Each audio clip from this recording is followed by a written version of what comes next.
नमस्कार, स्वागत है आप सभी का। आप देख रहे हैं 8 की बात। आपके साथ मैं हूं राजीव ढोंडियाल और अब शुरुआत करते हैं 8 की बात की। सबसे पहले बड़ी खबर लखनऊ से। कोविड संकट पर मुख्यमंत्री योगी ने बैठक की है। मंडलायुक्त, एडीजी, डीएम, डीआईजी के साथ वर्चुअली बैठक की है मुख्यमंत्री ने। इस वक्त की बड़ी खबर लखनऊ से। कोविड संकट पर मुख्यमंत्री योगी आदित्यनाथ ने बैठक की है, जिसमें मंडलायुक्त, एडीजी, डीएम, डीआईजी के साथ वर्चुअली बैठक हुई है और हमें टेस्ट, ट्रेस, ट्रीट के मंत्र के अनुरूप काम करना होगा। मुख्यमंत्री योगी आदित्यनाथ ने कहा कि ये ट्रिपल टी, टेस्ट, ट्रेस और ट्रीट का ये मंत्र मुख्यमंत्री ने दिया है।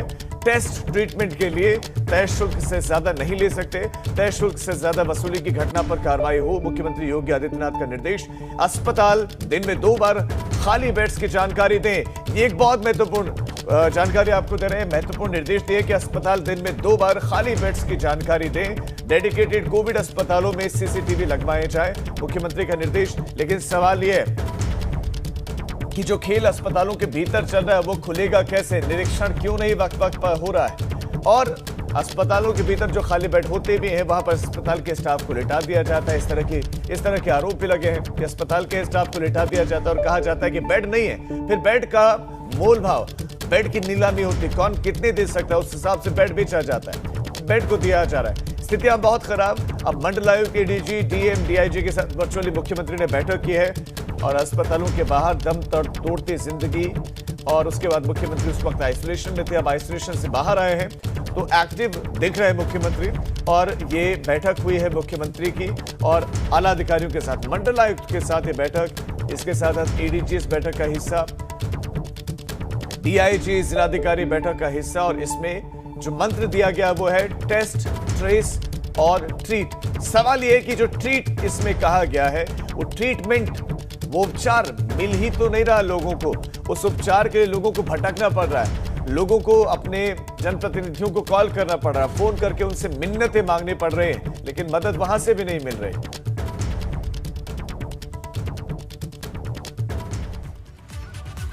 उत्तर प्रदेश में कोरोना वायरस संक्रमण की स्थिति को देखते हुए मुख्यमंत्री योगी आदित्यनाथ सरकार लगातार सख्ती बढ़ा रही है। 2 दिन की साप्ताहिक बंदी को 3 दिन करने के बाद अब फिर 4 दिन के लिए कोविड कर्फ्यू बढ़ा दिया गया है। पहले साप्ताहिक बंदी 3 मई और फिर 6 मई तक थी और अब इसे बढ़ाकर सोमवार यानी कि 10 मई सुबह 7 बजे तक कर दिया गया है। और इस बात की भी प्रबल संभावनाएं हैं कि ये और बढ़े, क्योंकि संक्रमण तो घट नहीं रहा। अगर संक्रमण थोड़ा सा घट भी रहा है तो मृत्यु दर, मौत का आंकड़ा नहीं घट रहा और अस्पतालों में व्यवस्थाएं भी सुधर नहीं रही। हालांकि अब तुलनात्मक बेडों को बढ़ाया गया है। डीआरडीओ, सेना भी उतर गई है, सेना के कुछ अस्पताल बने हैं, वहां पर भी लोगों को कुछ मदद मिल सकती है। तो कोविड कर्फ्यू बढ़ा दिया गया है उत्तर प्रदेश में और कोविड कर्फ्यू को बढ़ाने के पीछे की वजह बढ़ता संक्रमण ही है।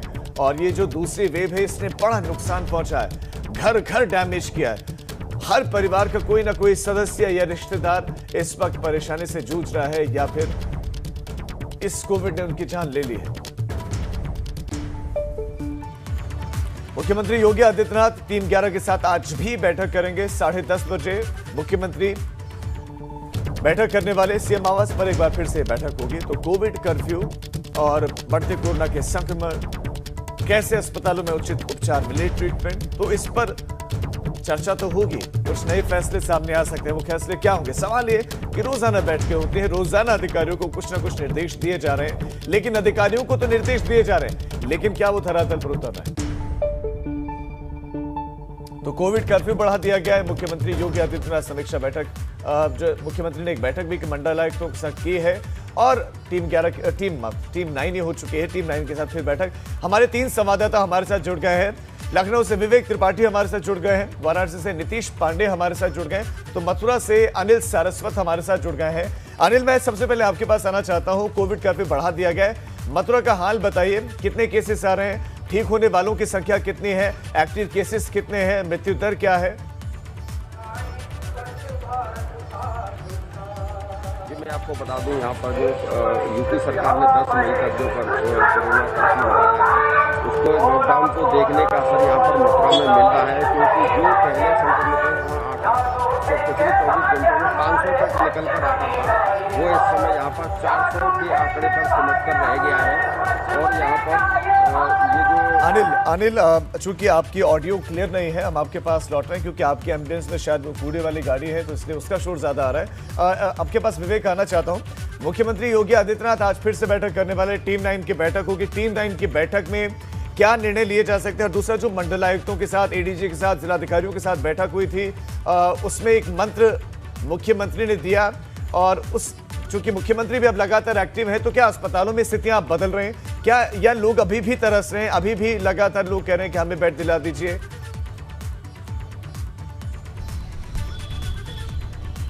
जी राजीव, देखिए स्थितियां यहाँ पर सुधर रही हैं और धीरे धीरे हालात जो हैं नियंत्रण में आ रहे हैं। जिस तरह से मुख्यमंत्री लगातार बैठकें करके अधिकारियों को निर्देश दे रहे हैं और जो समीक्षा कर रहे हैं, नीचे जो व्यवस्थाएं हैं अस्पतालों में, जो बेड की उपलब्धता है, इसके अलावा जो ऑक्सीजन वाले बेड और वेंटिलेटर वाले बेड, देखिए संकट बेड का नहीं है, संकट है ऑक्सीजन वाले बेड का और वेंटिलेटर वाले बेड का। सबसे ज़्यादा जो समस्या है वो इसी तरह के लोगों की है जिनको ऑक्सीजन चाहिए या वेंटिलेटर चाहिए। ऑक्सीजन के लिए अभी भी मारामारी है, जो ऑक्सीजन प्लांट हैं वहाँ पर लोगों की भीड़ है, और इसकी एक बड़ी वजह ये भी है कि लोगों ने घबराहट और दहशत के चलते ऑक्सीजन को स्टोर करना शुरू कर दिया है। उनको ज़रूरत है या नहीं है ये बात नहीं है, उन्होंने जो स्टोर करना शुरू कर दिया, इस वजह से किल्लत पैदा हो गई है। अभी कुछ पुलिस ने कुछ ऐसे लोगों को पकड़ा भी था। यहाँ लखनऊ में तमाम ऐसी कार्रवाइयाँ हो रही हैं जिसमें लोगों के घरों से 115 सिलेंडर, 120 सिलेंडर ऑक्सीजन के बरामद हो रहे हैं, पकड़े जा रहे हैं। तो ये स्थितियाँ चिंताजनक इसलिए क्योंकि लोगों में जो दहशत का माहौल है, डर का माहौल है, जो घबराहट है, वो दूर नहीं हो पा रही है। संक्रमण की दर कम हो रही है, ठीक होने वालों की संख्या भी बढ़ रही है, हालांकि मौतों का आंकड़ा ज़्यादा है। आज जो बीते 24 घंटे में जो सूचनाएं आई हैं मौतों की, वो लखनऊ में ही सिर्फ 38 मौतें हुई हैं, और ये आंकड़ा बीते कई दिनों में सबसे ज़्यादा है। इसके पहले 20, 22 और 24 का आंकड़ा था, 26 का आंकड़ा था, लेकिन 38 मौतें लंबे समय बाद, करीब 20 दिन बाद ये आंकड़ा सामने आया है। तो जो स्थितियां हैं, मुख्यमंत्री अब जो बैठक कर रहे हैं, वर्चुअल मीटिंग कर रहे हैं अधिकारियों के साथ, उसमें उनको आदेश या निर्देश देने की स्थिति नहीं है। वो समीक्षा कर रहे हैं हालातों की कि नीचे क्या हालात हैं, जैसा कि उन्होंने पहले की बैठकों में आदेश दिए हैं, निर्देशित किया है कि अस्पतालों में बेडों की संख्या प्रॉपर तरीके से हो, सुविधा हो, ऑक्सीजन की कमी ना हो, वेंटिलेटर वाले बेड बढ़ाए जाएं। अभी कल ही उन्होंने जो डीआरडीओ का एक बड़ा अस्पताल है उसका शुभारंभ किया है, वहाँ पर 150 वेंटिलेटर वाले बेड शुरू हो चुके हैं, और ये संख्या अभी 500 बेड की है वहाँ पर। तो वहाँ पर जो वेंटिलेटर और ऑक्सीजन वाले बेड शुरू होंगे, वहाँ सभी बेड पे ऑक्सीजन है, उपलब्ध है। तो ये स्थितियाँ जब हैं यहाँ पर, इसी तरह से जो कैंसर इंस्टीट्यूट है वहाँ जो अस्पताल बना है, तो धीरे धीरे स्थितियाँ संभल रही हैं, सुधर रही हैं, हालात नियंत्रित हो रहे हैं। मुख्यमंत्री अब सिर्फ निगरानी कर रहे हैं और जो नीचे व्यवस्थाएं हैं उनको पूछ रहे हैं अधिकारियों से कि वहाँ पर जो निर्देश दिए थे उनका क्या हुआ। जैसे अस्पतालों में लोगों ने, जो निजी अस्पताल कोविड डेडिकेटेड बनाए गए हैं, वहाँ पर बेड के लिए लोग रोना रोते हैं कि बेड नहीं है। जो अस्पताल संचालक हैं वो मना कर देते हैं, मरीजों को लौटा देते हैं। ऐसी स्थितियाँ क्यों हुई? उन्होंने कहा कि दिन में 2 बार खाली बेडों का ब्यौरा प्रदर्शित किया जाए, सूचना दी जाए, पोर्टल पे डाला जाए, लेकिन वो अभी पोर्टल पे नहीं आ रहे हैं। ऐसी स्थितियां क्यों है? कई अस्पतालों को नोटिस भी दिए गए हैं, कई अस्पतालों से पूछताछ भी की गई है। तो ये स्थितियां सुधर क्यों नहीं है? निजी अस्पताल जो ये डेटा जारी नहीं कर रहे हैं। बिल्कुल, ये जो पॉइंट आप कह रहे हैं विवेक, ये बड़ा सवाल है। जरा जल्दी से नीतीश के पास चलते हैं। नीतीश, आप बताइए कि वहां पर क्या स्थिति है, अब अस्पतालों की क्या स्थितियां सुधरी हैं? कोविड कर्फ्यू भी चूंकि अब बढ़ा दिया गया है, लेकिन क्या अस्पतालों में वहां पर व्यवस्थाएं सुधरी है? क्या लोगों को बेड, ऑक्सीजन बेड या वेंटिलेटर बेड मिल पा रहे हैं या नहीं? राजीव, अगर स्थितियों की बात करें तो बनारस में कोरोना का जो संक्रमण का जो हाल है वो थोड़ा घटा है, लेकिन मौतों का आंकड़ा बढ़ गया है। बेड की परेशानियों की जो बात है, आज भी बेड की समस्या बनी हुई है। बेड की समस्या इसलिए बनी हुई है बनारस में कि बनारस सहित जो पूरे पूर्वांचल के जिले के लोग हैं, ये सिर्फ बनारस में ही समस्या नहीं है, बल्कि पूर्वांचल के प्रत्येक जिले में, अगर बात करें गाजीपुर, आजमगढ़, इसके साथ जौनपुर, मिर्जापुर, सोनभद्र और मऊ, इन सारे जिलों से जो मरीज हैं वो बनारस आ रहे हैं। बनारस आने के बाद यहाँ पर बेड की किल्लत है, और ये जो समस्या है, इस बार की जो बीमारी है राजू, साफ तौर पर ये कहा जा रहा है कि बेड के अलावा जो ऑक्सीजन और वेंटिलेटर के बेड हैं उनको देना मरीजों को सबसे ज़्यादा जरूरी हो रहा है। और ऐसी स्थिति में यहाँ के प्रशासनिक अमले के सामने समस्या खड़ी है। लोगों को ऑक्सीजन की ज़रूरत है, तो ऑक्सीजन की आपूर्ति तो अभी फिलहाल तो ठीक है। फिलहाल अगर बात करें तो ऑक्सीजन की आपूर्ति बनारस में ठीक है, बनारस में ऑक्सीजन की कमी सामने नहीं आ रही है, लेकिन बेड की समस्या अभी भी बरकरार है। जो निजी अस्पताल हैं वहाँ अगर कोई मरीज जाता है तो वहाँ पर उसे ऊपर से पैरवी लगानी पड़ती है। निजी अस्पताल भी उन मरीजों को नहीं ले पाते हैं, कहते हैं हमारे पास बेड नहीं है। इसके अलावा अगर बात करें सरकारी अस्पतालों में, तो सरकारी अस्पतालों में भी वही हाल है कि बेड की किल्लत है। आने वाले दिनों में यहाँ पर DRDO की मदद से BHU में यहाँ पर 750 बेड का यहाँ पर अस्पताल बनाया जा रहा है और उम्मीद ये लगाई जा रही है कि इससे कहीं ना कहीं मरीजों को राहत मिलेगी। लेकिन एक बात और कहना चाहूँगा राजीव जी, जिस तरह से पंचायत चुनाव में कोविड प्रोटोकॉल की धज्जियां उड़ाई गई हैं, उससे कोरोना का खतरा और भी बढ़ा हुआ है और ऐसे में लॉकडाउन और अगर बात करें कोरोना कर्फ्यू को और भी बढ़ाने की ज़रूरत है ताकि अगर स्थितियां बिगड़े भी तो वो कंट्रोल में आ जाए। अब कम से कम तीसरे वेव के लिए तो तैयारी करनी ही चाहिए नीतीश, क्योंकि अब जो जानकार हैं वो तो ये बात कह रहे हैं कि जो तीसरी वेव होगी वो कितनी भयावह होगी इसका अंदाजा लगाना भी बहुत मुश्किल है। एक बार फिर अनिल आपके पास आना चाहते हैं, आप अपनी बात को रखिए। जो आप बातें बता रहे थे, जो डेटा दर्शकों को बता रहे थे वो आप बताएं और इसके साथ साथ वहां के अस्पतालों की स्थिति भी बताएं। जी, मैं आपको बता दूं, यूपी सरकार का जो कदम है कि 10 मई तक लॉकडाउन को जो बढ़ाया गया है, इसका असर मथुरा में साफ देखने को मिल रहा है। क्योंकि जो आंकड़ा पहले कोरोना संक्रमितों का, जो कोरोना पेशेंटों का जो आंकड़ा 500 के करीब था, वो अब 400 पर सिमट कर रह गया है यहाँ पर। और हम आपको बता दें कि अभी लेटेस्ट अपडेट आना बाकी है, लेकिन पिछले 24 घंटे की अगर बात की जाती है, जो अपडेट हमारे पास आई थी उसमें 383 पॉजिटिव पेशेंट थे और 3 की यहाँ पर मौत हुई थी। हम आपको बता दें कि यूपी के कैबिनेट मंत्री चौधरी लक्ष्मी नारायण उनके परिवार सहित यहाँ पर 11 लोग कल कोरोना पॉजिटिव पाए गए हैं और उनको होम आइसोलेट यहाँ पर किया गया है।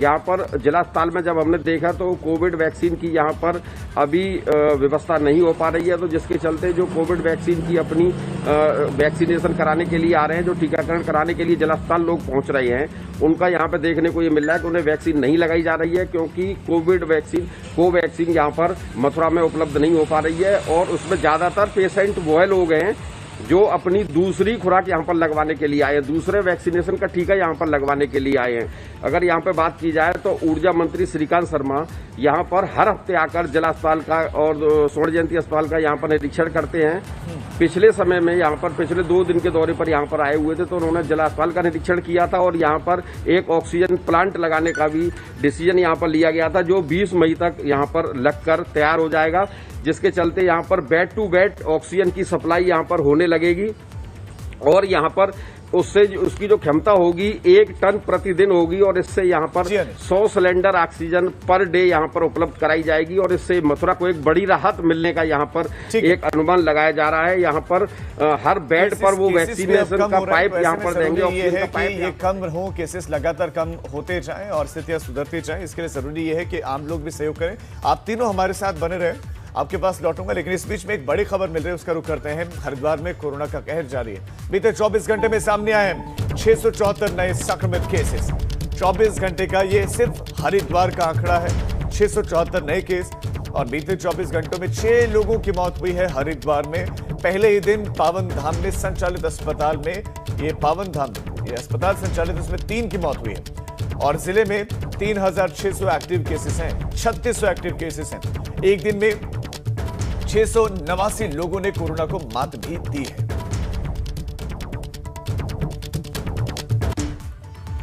टीके के लिए देश में ग्लोबल टेंडर करने वाला पहला राज्य बन गया है उत्तर प्रदेश। यूपी सरकार ने कोविड वैक्सीनेशन की दिशा में एक बड़ा कदम उठाया है और आपको बता दें कि प्रदेश सरकार ने 4 करोड़ टीके के लिए ग्लोबल टेंडर जारी किया है। टेंडर को 7 मई तक टेंडर डाउनलोड किया जा सकता है। टेंडर 7 मई तक डाउनलोड किया जा सकता है।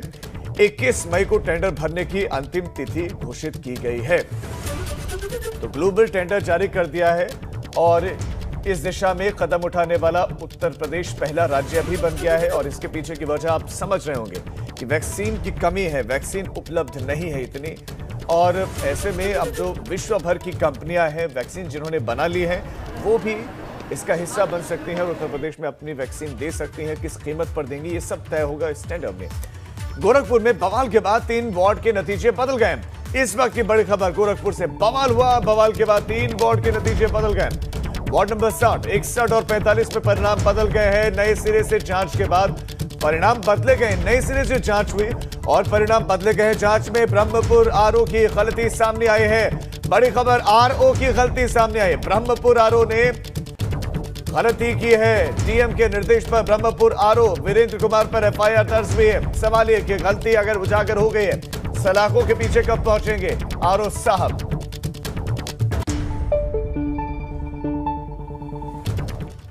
अब बात पंचायत चुनावों की। यूपी के सभी 75 जिलों के जिला पंचायतों के 3050 वार्डों के लिए हर चुनाव के नतीजे घोषित कर दिए गए हैं और उसके मुताबिक समाजवादी पार्टी अभी भी सबसे बड़ी पार्टी बनकर उभरी।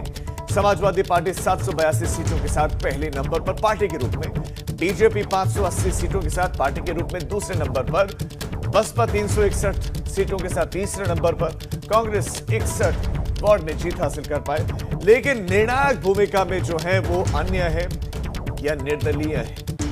1266 वार्ड में निर्दलीय जीते हैं, यानी कि किसी पार्टी के रुतबे पर लोगों का विश्वास कम, निर्दलीयों पर उनकी व्यक्तिगत छवि पर विश्वास ज्यादा दिखा।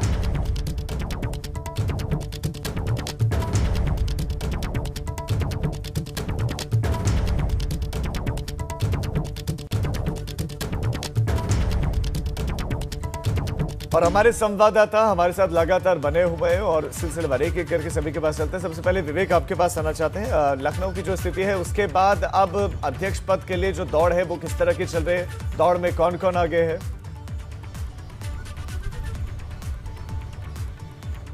जी देखिए राजीव, जिला पंचायत अध्यक्ष की कुर्सी के लिए मारामारी यहाँ शुरू हो गई है और भाजपा ने अपने तमाम बड़े नेता, जो बड़े चेहरे हैं, सांसद हैं, विधायक हैं और जो जनप्रतिनिधि हैं, जो मजबूत जिनकी जमीन पर पकड़ है, उनको लगा दिया है। ये सब अब जोड़तोड़ की राजनीति शुरू हो गई है कि किस तरह से निर्दलीयों को अपने पक्ष में कर लिया जाए और जिला पंचायत अध्यक्ष की कुर्सी पर काबिज हो जाया जाए। देखिए 75 में से 74 जिलों पे जिला पंचायत अध्यक्ष तय किया जाना है। इसके लिए भाजपा के पास बहुत कम वोट हैं और बहुत कम समर्थन भी है, लेकिन समाजवादी पार्टी सबसे आगे चल रही है। समाजवादी पार्टी के पास जमीनी स्तर पर बहुत मजबूती है।